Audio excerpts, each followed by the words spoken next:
Okey. Seterusnya, Abu Maisarah menduga tadi ialah perkataan Habsyah tadi. Tetapi ulama menyebut fihi nazar. Bila ulama sebut fihi nazar, maksudnya pandangan ini masih lagi diragukan. Masih lagi dipertikaikan kebenaran dia. Betul ke tak perkataan ni bukan perkataan bahasa Arab yang asli tetapi asal perkataan Habsyah. Sebab sebahagian ulama lain menyebut awibi ni daripada kalimah at-ta'wib. At-ta'wib bermaksud menjawab. Antaranya lah.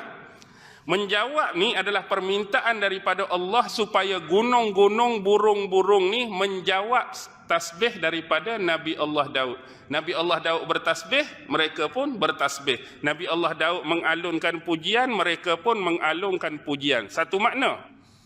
Dalam bahasa Arab juga at-ta'wib bermaksud at-tarji'. Apa dia at-tarji'? At-tarji' ni iaitu mengikuti. Nak bagi mudah faham macam ni. Bila kita tengok seorang penyanyi lah kita kata, seorang penyanyi.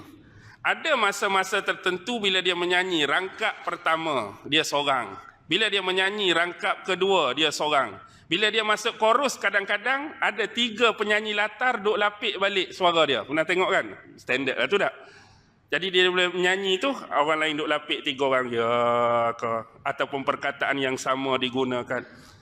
Tujuan dilapik perkataan tu nak bagi apa? Nak bagi lagi lagu tu tak sedap ke? Lagi lagu tu sedap sebenarnya. Nak bagi apa Pak?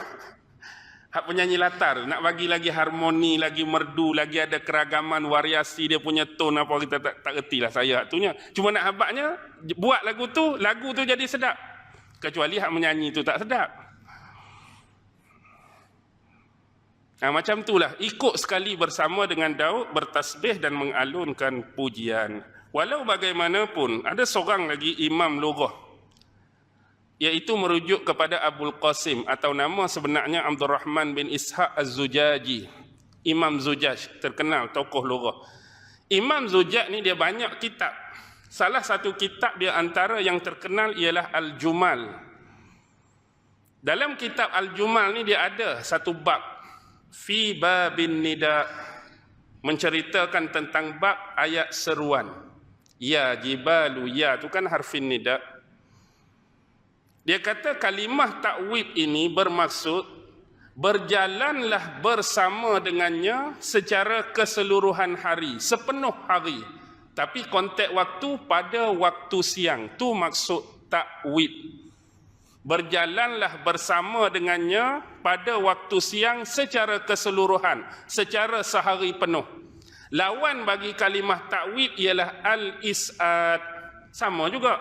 Tapi konteks waktu tu berbeza. Berjalanlah bersamanya kalau al-is'ad pada waktu malam secara sepenuhnya atau keseluruhannya. Jadi Imam Ibn Katsir bila dia mendatangkan pandangan Az-Zujaj ini, dia menolak. Sebab kami belum pernah menemukan makna seperti ini di dalam tafsir-tafsir ataupun kitab-kitab ataupun penulisan yang lain. Tapi kami tak tolak dari sudut bahasa tu betul. Bahasa yang dia bagi betul. Berjalanlah bersamanya pada waktu siang secara penuh. Betul ta'wib dari sudut lughah. Al-is'ad juga berjalanlah bersamanya pada waktu malam sepenuhnya betul. Tapi nak ikut konten, nak nisbah dengan cerita ni, berjalan bersamanya tu yang tak betul.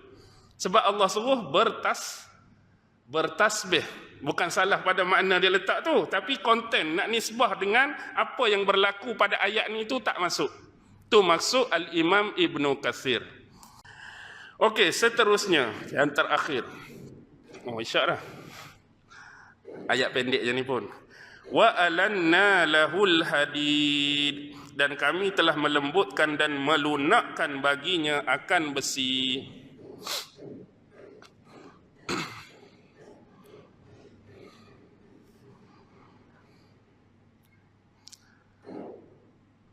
Okey, Allah bagi pada Nabi Daud ni antara keutamaan dia boleh melembutkan besi. Maksudnya dia boleh berurusan dengan besi hanya dengan tangan kosong. Tangan kosong? Baik. Kita terkenal hari ini perusahaan atau pembuatan logam yang nama besi ni, kita sebut istilah dia fogging. Bukan fogging hak orang KKM sembuh edis tu dah, tu FOG, fogging ni FORGING, fogging, penempaan, menempa. Biasanya pembuatan logam yang ada keterkaitan dengan penempaan atau fogging besi ni, cara kita nak lentur besi, cara kita nak bentuk besi, cara kita nak pattern besi, acuankan besi ni, kita ambil besi tu, kita bubuh dalam apa dulu? Kalau hak biasa-biasa, kita bubuh dalam tungku api hak panas kan? Kita bubuh besi tu dalam tungku api, sembuknya, buat macam ni nya, bagi panas betul-betul dengan bara merah, lepas tu buat keluar, wasilah lagi ya, ambil tungku besi, buat apa? Ketung-ketang lah, ketung-ketang, belok lagi, tak puas hati, ketung-ketang, hak ni tebal, hak ni nipis, tak puas hati, ketung-ketang sampai puas hati. Lepas tu masuk dalam ayat bagi sejuk. Banyak lagi ni, hak ni belok, hak ni bengkok, tak kena, panas lagi. Sampai kita puas hati, terhasil lah kita mungkin kata pedang ke, besi ke, pisau ke, apakah yang kita nak. Itu kaedah dan teknik yang selalu diguna berkaitan dengan forging, membabitkan logam besi. Tapi bila Allah bagi kemuliaan ni pada Nabi Daud, dia tak perlu kepada wasilah-wasilah ataupun perantaraan-pertaraan macam tadi. Nak buat apa pun tak payah masuk tungku api. Nak buat apa pun tak payah ketuk. Dia hanya ambil besi, picit-picitkan besi itu dengan tangan dia saja. Nak bagi mudah faham, ambil plastising. Budak-budak main tu, nak buat gajah, buat gajah. Itu perkiraan saya lah. Mungkin Allah bagi lebih lagi pada Nabi Daud, tapi nak suruh faham je ni. Bukan nak memaksudkan demikian. Sebab kita tak tahu betul-betul Nabi Daud tu buat lagu mana dengan besi. Tapi dia guna tu tangan kosong. Jadi pedang-pedang dulu sebelum Nabi Daud tu berat-berat, besar-besar. Jadi zaman Nabi Daud lah orang yang paling awal create pedang yang nipis. Tetapi pedang ni kukuh, tahan. Tak mudah patah. Nipis jadi ringan. Inilah digunakan kepada tentera-tentera di bawah pemerintahan dia. Satu lagi bab baju besi. Baju besi dulu dia lebih kepada lempeng-lempeng besi. Maksudnya dia ketuk-ketuk besi, buat bulatan ikut body orang, pakai saut macam tu, gedegang. Ni Nabi Allah Daud, dia pintal-pintal besi, dia buat bentuk berantai. Rantai-rantai yang bertakuk tu, macam kita punya pagak cengling tu. Tahu pagak cengling tu? Maksudnya rantai-rantai pedang besi, pedang pula dah, baju besi yang berantai. Ni lagi ringan lah sebab dia lebih kepada rantai-rantai. Tapi kalau hak besi seketul itu lagu mana? Tu berat lah. Tambah-tambah hak macam kuda lawan, hak duduk atas kuda pakai baju besi tu kan. Tengok hak dia yang joluk kayu tajam tu. Tu lagi berat. Jadi itulah yang dibuat oleh Nabi Allah Daud. Walau bagaimanapun, ada 3 imam menyebutkan. Pertama Imam Hasan Al-Basri, yang kedua Imam Qatadah, yang ketiga Imam Al-A'mashi. Menyebutkan bahawa Allah bagi kurniaan kepada Nabi Daud alaihi salam ini dengan memudahkan baginya berurusan dengan besi tadi tanpa melalui perantaraan-pertaraan ataupun kaedah-kaedah biasa yang keterkaitan dengan pembuatan logam yang dinamakan besi ini.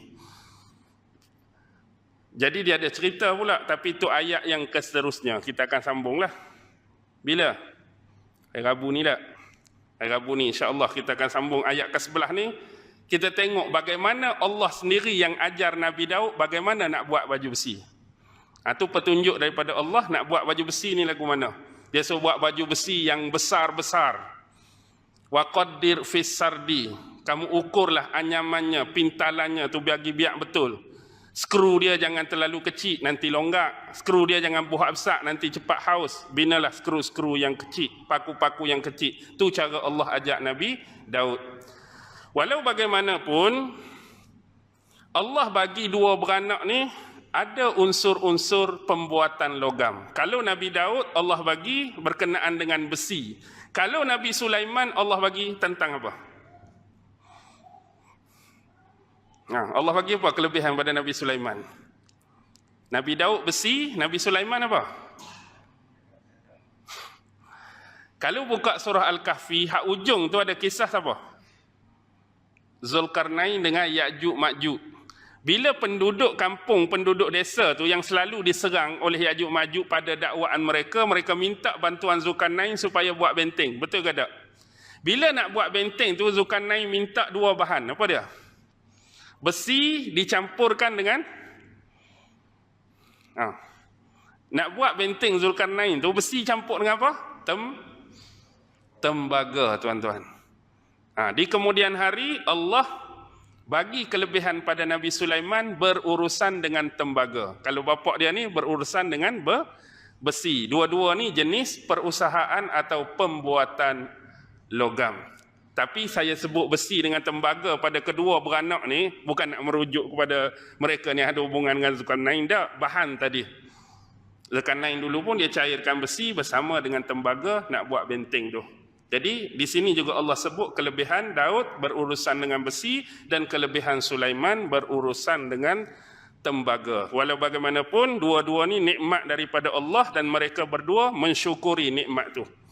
Jadi kita hari ini pun belajar ambil daripada mereka berdua apa jua nikmat yang Allah bagi, kita selayaknya lagilah untuk disyukuri akan nikmat-nikmat tersebut. Habislah. Satu ayat je kan? Kita sambung lagi Rabu ni ayat yang ke-11. Saya sebut tadilah bagaimana Allah bagi petunjuk kepada Daud untuk buat baju besi pada zaman dia. Jadi akhir kalam, yang baik tetap datang daripada Allah, yang lemah dan kurang datang dari diri saya sendiri. Wabillahi taufiq wal hidayah. Wassalamualaikum warahmatullahi taala wabarakatuh. أعوذ بالله من الشيطان الرجيم بسم الله الرحمن الرحيم اللهم إنك تعلم أن هذه القلوب قد اجتمعت على محبتك والتقت على طاعتك وتوحدت على دعوتك وتعاهدت على نصرة شريعتك فوثق اللهم رابطتها وأدم ودها واهدها سبلها واملأها بنورك الذي لا يخبو واشرح صدورها بفيض الإيمان بك وجميل التوكل عليك وأحيها بمعرفتك وأمتها على الشهادة في سبيلك إنك نعم المولى ونعم النصير وصلى الله على سيدنا محمد وعلى آله وصحبه وسلم والحمد لله رب العالمين الله أكبر.